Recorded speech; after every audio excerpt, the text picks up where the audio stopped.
Assalamualaikum, balik lagi di channel YouTube aku, Reni Marlina. Oke guys, di video kali ini aku mau sharing ke kalian terkait belajar HR lagi yuk. Nah, insya Allah di sini aku mau angkat tema upaya menggalakkan sistem ekonomi Islam di pedesaan.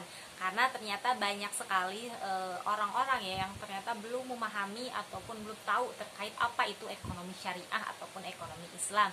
Nah, khususnya adalah pada daerah-daerah pedesaan. Nah, sebenarnya untuk ekonomi Islam sendiri gitu ya, secara tidak langsung tuh sebenarnya udah terimplementasi gitu, cuman nggak tahu kalau itu termasuk dalam kategori ekonomi syariah ataupun ekonomi Islam. Karena kebanyakan masyarakat mengetahui kalau berbicara ekonomi syariah pasti patokannya adalah perbankan ataupun keuangan. Namun dapat saya katakan ya bahwasannya ekonomi syariah itu bukan hanya terkait keuangan ataupun perbankan saja, namun juga dalam transaksi jual beli, produksi, distribusi sampai pemasarannya itu dalam masuk adanya aturan-aturan dalam ekonomi syariah. Nah, hal apa aja sih yang harus kita lakukan sebagai pemuda ya, sebagai milenial dalam rangka menggalakkan ekonomi syariah di daerah pedesaan? Yang pertama adalah teman-teman senantiasa harus selalu ya mengedukasi, apalagi sekarang sudah banyak sekali alumni-alumni ataupun perguruan tinggi yang membuka program studi ekonomi syariah.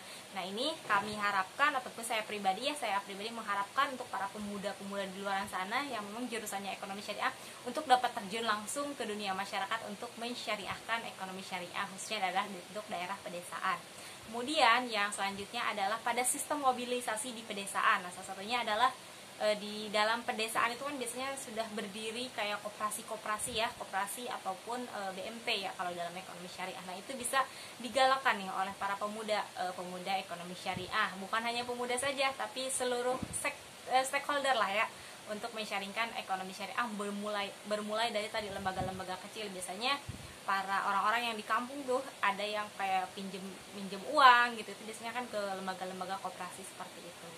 Nah, kemudian yang selanjutnya adalah senantiasa untuk dapat mengedukasi secara perlahan. Memang hal untuk mengedukasi ke masyarakat pedesaan agak cukup sulit ya, karena memang mungkin basically sebagian di pedesaan belum ada kayak semacam internet untuk searching terkait ekonomi syariah. Nah, maka dari itu kita nih sebagai pakar gitu ya, bukan pakar ya, sebagai pemuda ekonomi syariah harus senantiasa secara perlahan bermulai dari seperti akad transaksi jual beli yang diperbolehkan dalam seperti apa. Nah, itu sudah termasuk dalam kategori ekonomi syariah, mulai dari hal-hal kecil seperti itu. Mungkin itu aja yang dapat aku sampaikan, semoga bisa bermanfaat. Semoga kita sebagai penerus generasi ekonomi Rabbani bisa terus men-sharingkan ekonomi syariah sampai ke seluruh penjuru negeri. Dari aku cuma sekian, wabillahi taufiq wal hidayah. Wassalamualaikum warahmatullahi wabarakatuh. Bye bye. Jangan lupa like, komen, dan subscribe dulu.